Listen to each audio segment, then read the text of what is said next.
দক্ষিণ চব্বিশ পরগনার ডায়মন্ড হারবার মহিলা বিশ্ববিদ্যালয়, সেই বিশ্ববিদ্যালয়ের সামনে তৃণমূল বনাম তৃণমূল একেবারে সকাল থেকে বিশ্ববিদ্যালয়ের গেটের সামনে টানা বিক্ষোভ চলছে।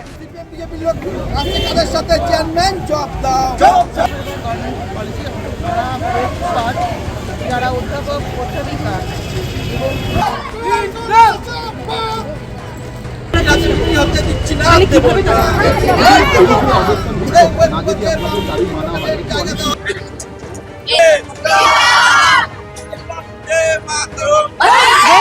নবনির্বাচিত পদাধিকারীরা আদতে বিজেপি এবং সিপিএম এর সমর্থক, তারা মমতা বন্দ্যোপাধ্যায় এবং অভিষেক বন্দ্যোপাধ্যায়ের কুৎসাকারী, এমনই সব অভিযোগ তুলে সকাল থেকে এভাবে টানা বিক্ষোভ চলছে। রাজ্যের একাধিক কলেজ এবং বিশ্ববিদ্যালয়ের শতাধিক অধ্যাপক এই বিক্ষোভে সামিল হয়েছে।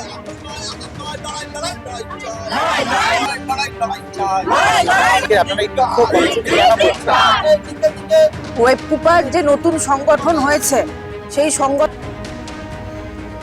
কৃষ্ণেন্দু অধিকারী আমাদের প্রতিনিধি রয়েছেন আমাদের সঙ্গে টেলিফোন লাইনে। কৃষ্ণেন্দু, তৃণমূলপন্থী অধ্যাপকরা তারা বিক্ষোভ দেখাচ্ছেন শাসক দলেরই অধ্যাপকপন্থী সংগঠনের বিরুদ্ধে, নেপথ্যে কি কারণ কৃষ্ণেন্দু?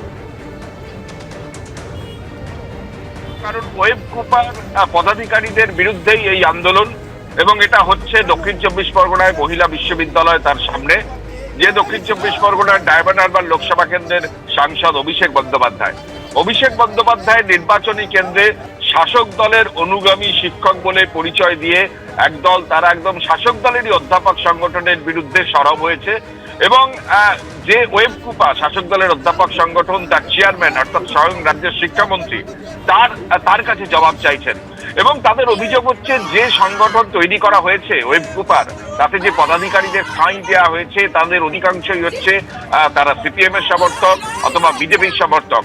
তারা মমতা বন্দ্যোপাধ্যায়কে কুৎসা করেন, অভিষেক বন্দ্যোপাধ্যায়কে কুৎসা করেন, অথচ তাদের জায়গা দেওয়া হয়েছে শাসক দলের অধ্যাপক সংগঠনে। শাসক দলের অধ্যাপক সংগঠনের মধ্যে একটা ভাঙন কিছুদিন আগেই হয়েছিল তুমি জানো, এবং অভিষেক বন্দ্যোপাধ্যায়ের হয়ে সরাসরি পোস্ট করার অভিযোগে কয়েকজনকে বাদ দেওয়া হয়েছিল, বহিষ্কার করা হয়েছিল ওয়েবকুপা থেকে। তাদের একটা অংশ এই আন্দোলনের নেপথ্যে আছে এমনটা অভিযোগ উঠছে, যদিও ওয়েবকুপা বলছে তাদের এরা কেউ নয়, তারা যে সংগঠনে যারা বিক্ষোভ দেখাচ্ছেন তারা ওয়েবকুপার কেউ নয়। কিন্তু যারা বিক্ষোভ দেখাচ্ছেন তারা দাবি করছেন তারা শাসক দলের অনুগামী সংগঠন, তারা শাসক দলের অনুগামী অধ্যাপক সংগঠন, এবং একাধিক অধ্যাপক তারা জড়ো হয়ে আজকে শাসক দলেরই অধ্যাপক সংগঠনের যিনি চেয়ারম্যান অর্থাৎ ব্রাত্য বসু, তাকে জবাব চাইছেন যে কেন এইরকম সংগঠন তৈরি করা হলো। যদিও ব্রাত্য বসু এ নিয়ে কোনো মন্তব্য করতে চাননি, তিনি জানাচ্ছেন যে গোটা বিষয়টায় যে ওয়েবকুপার নেতৃত্ব হচ্ছে তারাই বুঝে নেবে। কিন্তু ওয়েবকুপা দাবি করছেন যে গোটা বিষয়টায় তাদেরই থেকে দল থেকে দেওয়া, তাদেরই সংগঠন থেকে যারা বহিষ্কৃত তারা এটার নেপথ্যে আছে। সব মিলিয়ে শাসক দলের সাংসদ অভিষেক বন্দ্যোপাধ্যায় নির্বাচনী কেন্দ্রে সেখানকার মহিলা বিশ্ববিদ্যালয়ের সামনে শাসক দলেরই অধ্যাপকরা, শাসক দলেরই অধ্যাপক সংগঠন ওয়েবকুপার বিরুদ্ধে, ওয়েবকুপার চেয়ারম্যানের বিরুদ্ধে তারা একদম সরাসরি বিক্ষোভ দেখাচ্ছে দীর্ঘক্ষণ ধরে। এবং এটাই একটা রাজনৈতিক সমীকরণের জন্ম দিচ্ছে, কারণ তুমি জানো যে ব্রাত্য বসু যে অধ্যাপক সংগঠনের ওয়েবকুপার যে কমিটি তৈরি করেছিলেন সেই কমিটি নিয়ে একটা বিতর্ক তৈরি হয়েছিল, এবং সেই কমিটির বিতর্কের জেরে সরাসরি কয়েকজনকে বাদ দেওয়া হয়েছিল, এবং কয়েকজন সরাসরি অভিষেক বন্দ্যোপাধ্যায়ের নামে একাধিক পোস্ট করেছিলেন সেই অধ্যাপক সংগঠনের, তাদের পর্যন্ত বাদ দেওয়া হয়েছিল। তা নিয়ে রাজ্য রাজনীতিতে একটা চর্চার বিষয় ছিল, এবং তারই পরিপ্রেক্ষিতে একদম অভিষেক বন্দ্যোপাধ্যায়ের নির্বাচনী কেন্দ্রে শাসক দলের অধ্যাপকরা তারা শাসক দলের অধ্যাপক সংগঠনের বিরুদ্ধে এরকম তোপ দাগছে প্রকাশ্যে, এবং সেখানে একদম সরাসরি অভিযোগ আনছে যে বিরোধী দলের সমর্থক, বিরোধী দলের মদতপুষ্ট ব্যক্তিরা তাদের সংগঠনে অর্থাৎ শাসক দলের তৃণমূলের সংগঠনে তারা জায়গা পাচ্ছে। এটা একটা নতুন সমীকরণের জন্ম দিল, এটা বলাই যায়। যদিও ব্রাত্য বসু যিনি ওয়েবকুপার চেয়ারম্যান, তিনি এখনো পর্যন্ত এ বিষয়ে কোনো মন্তব্য করতে চাননি।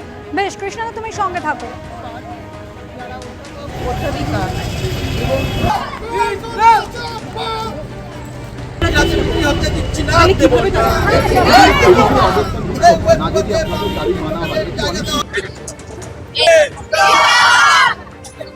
অভিষেক বন্দ্যোপাধ্যায় নির্বাচনী কেন্দ্র ডায়মন্ড হারবার, আর সেই ডায়মন্ড হারবারে মহিলা বিশ্ববিদ্যালয়ের সামনে একেবারে তৃণমূল বনাম তৃণমূল বিশ্ববিদ্যালয়ের গেটের সামনে এভাবেই সকাল থেকে চলছে বিক্ষোভ।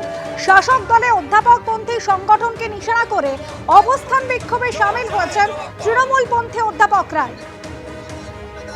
শিক্ষামন্ত্রী ব্রাত্য বসু তিনি এ বিষয়ে বলছেন, যেভাবে বিক্ষোভ দেখানো হচ্ছে তাতে তার বক্তব্য ওয়েব কুপার দায়িত্বপ্রাপ্তরাই বুঝে নেবেন, এ বিষয়ে তার কোনো বক্তব্য নেই।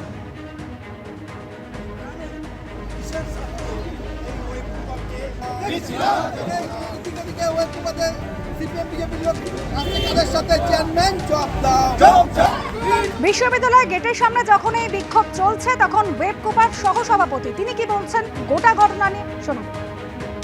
ডায়মন্ড হারবার মহিলা বিশ্ববিদ্যালয়ের গেটের সামনে ওয়েব কুপার নাম করে কিছু শিক্ষার সঙ্গে যুক্ত নন এমন ব্যক্তি ওয়েব কুপারকে কলঙ্কিত করা, ওয়েব কুপার নাম করে বিভিন্ন কমিটি পরিবর্তনের নাম করে যে বিক্ষোভ কর্মসূচি দেখাচ্ছেন এবং সেখানে ওয়েব কুপার রাজ্য কমিটির সদস্য অধ্যাপক দেবাশিস মিত্রকে যেভাবে মারধর করা হয়েছে, এই ঘটনার আমরা তীব্র নিন্দা জানাচ্ছি এবং এদের দৃষ্টান্তমূলক শাস্তি আমরা দাবি করছি। কৃষ্ণেন্দু অধিকারী আমাদের প্রতিনিধি রয়েছেন আমাদের সঙ্গে টেলিফোন লাইনে। কৃষ্ণেন্দু, ওয়েব কুপার রাজ্য সহ সভাপতি তিনি বলছেন যে ওয়েব কুপাকে কলঙ্কিত করার চেষ্টা চলছে, তিনি দৃষ্টান্তমূলক শাস্তি দাবি করছেন। তাহলে গোটা ঘটনার সূত্রপাত কোথায়? সেই যে অধ্যাপকদের বহিষ্কার করা হয়েছিল সেখান থেকে? দেখো, ওয়েব কুপার মধ্যে একটা আড়াআড়ি বিভাজন তৈরি হয়েছিল, কারণ তুমি জানো মণিশঙ্কর মণ্ডল যিনি ওয়েব কুপার সহসভাপতি ছিলেন তাকে বহিষ্কার করা হয়েছিল এবং মণিশঙ্কর প্রকাশ্যে অভিযোগ করেছিলেন যে তিনি অভিষেক বন্দ্যোপাধ্যায়ের নামে পোস্ট দেওয়ার জন্য তাকে এই তার এই শাস্তির মুখে পড়তে হয়েছে এবং একাধিক শিক্ষক সংগঠনের নেতাকে এইভাবে ছড়িয়ে দেওয়া হয়েছিল। এই প্রেক্ষাপটে একটা প্রশ্ন উঠেছে, তাহলে কি ওয়েব কুপার মধ্যেই একটা বিভাজন তৈরি হয়েছে এবং যে বিভাজনে যাদের সরিয়ে দেওয়া হয়েছে তারা সরাসরি Bratya Basu web Cooper chairman বা ওয়েব কুপার সভাপতি তার বিরুদ্ধেই অভিযোগ করছিলেন প্রকাশ্যে এবং সেই প্রেক্ষাপটে রাজ্য রাজনীতিতে একটা চর্চার বিষয় ছিল এবং সেখানে বারবার যারা বহিষ্কৃত হয়েছেন তারা নিজেদের অভিষেক সেনা, অভিষেক বন্দ্যোপাধ্যায়ের তারা অনুগামী, অভিষেক বন্দ্যোপাধ্যায়ের নামে একাধিক পোস্ট তারা প্রকাশ্যে এনেছিলেন। সেই প্রেক্ষাপটেই আজকে অভিষেক বন্দ্যোপাধ্যায়ের নির্বাচনী কেন্দ্রে গোটা রাজ্যের মধ্যে সেই নির্দিষ্টভাবে সেখানকারই একটি বিশ্ববিদ্যালয়, মহিলা বিশ্ববিদ্যালয় ডায়মন্ড হারবার, সেখানে তারা জড়ো হয়ে অধ্যাপকদের একটা বড় অংশ তারা প্রকাশ্যে শাসক দলেরই অর্থাৎ তৃণমূলেরই অধ্যাপক সংগঠন ওয়েব কুপার বিরুদ্ধে তারা অভিযোগ করছেন, বিক্ষোভ দেখাচ্ছেন এবং তৃণমূলের অধ্যাপক সংগঠনের যিনি চেয়ারম্যান অর্থাৎ ব্রাত্য বসু রাজ্যের শিক্ষামন্ত্রী তাকে জবাবদিহি তলব করছেন বা জবাবদিহি দাবি করছেন এবং তাদের অভিযোগ হচ্ছে যে সংগঠন সাজানো হয়েছে সেই সংগঠনে সিপিএম এবং এমনকি বিজেপির সংগঠনের লোকজন আছে। তুমি জানো এরও আগে কার্তিক মহারাজের সঙ্গে শর্তর জন্য একজন অধ্যাপককে সরিয়ে দেওয়া হয়েছিল। সুতরাং সেই প্রেক্ষাপটে তৃণমূলের অন্দরেই একটা নতুন সমীকরণ তৈরি হয়েছিল যে অতীতে, সেই সমীকরণের একটা বড় বহিঃপ্রকাশ আজকের এই আন্দোলন বলেই মনে করা হচ্ছে। ধন্যবাদ কৃষ্ণেন্দু।